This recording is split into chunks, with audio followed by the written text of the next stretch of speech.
Lab দিয়ে সিদ্ধর হবে না, প্রত্যেকটা যুবকের ঘরে ঘরে বউ দরকার। আব্বা বোঝে না, আব্বা বোঝে না। আব্বা বলে নিজের পায়ে দাঁড়িয়ে বিয়ে কর। আর মেয়েদের কথা কি বলবো, মেয়েরা বিয়ের সময় চরিত্র নয়, টাকা পাইলে, সরকারি চাকরি পাইলে বইলে টাকলার সাথে বিয়ের পিড়িতে বসে যায়। এরকম মেয়ে বাংলাদেশে আছে না নাই? আমার আব্বা জানরাও বলছে আছে, এবং আব্বা জানরাও এটার জন্য দায়ী। কারণ মেয়ের বাবার বয়স 50 বছর। এক মেয়ের বাবা আমার কলিজার টুকরা 50 বছরের যুবক নয়, এ তো বুড়িরা। আমার যুবক যার বয়স 25, তার থেকে 50 বছর আব্বা তা আশা করে যা সে 50 বছর অর্জন করেছেন।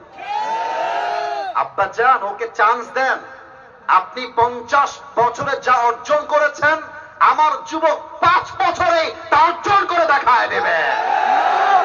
আর মেয়েদের রুচির কথা বলতে গেলে আমার লজ্জা লাগে।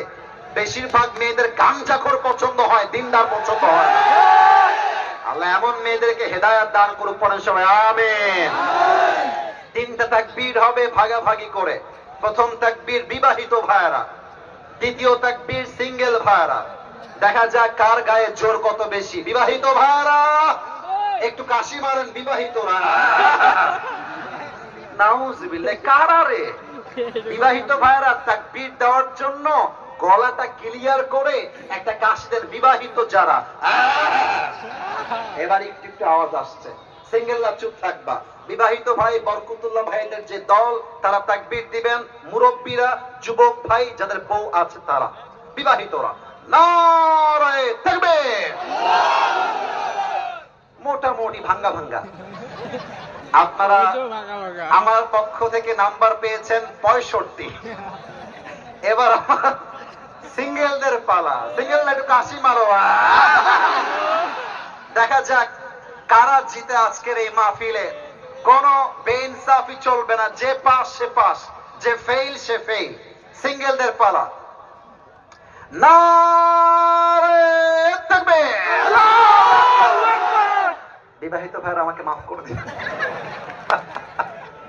আজকে আমার সিঙ্গেল ভাইরা কম করে হলো 90 নাম্বার পেয়ে পাস করেছে, যে কিনা বলো। এবার আর কোনো ভাগাভাগি নেই। বিবাহিত এবং অবিবাহিত সবাই মিলে এমন জোরে এক তাকবীর দিবেন, স্টেজ ভেঙে আমি নিচে পড়ে যাব। দেন কাশি একটা, সবাই মিলে, ভাগাভাগি নেই। দেখা যাক, 2 হাত তোলেন সবাই। Everyone raise your 2 hands. Just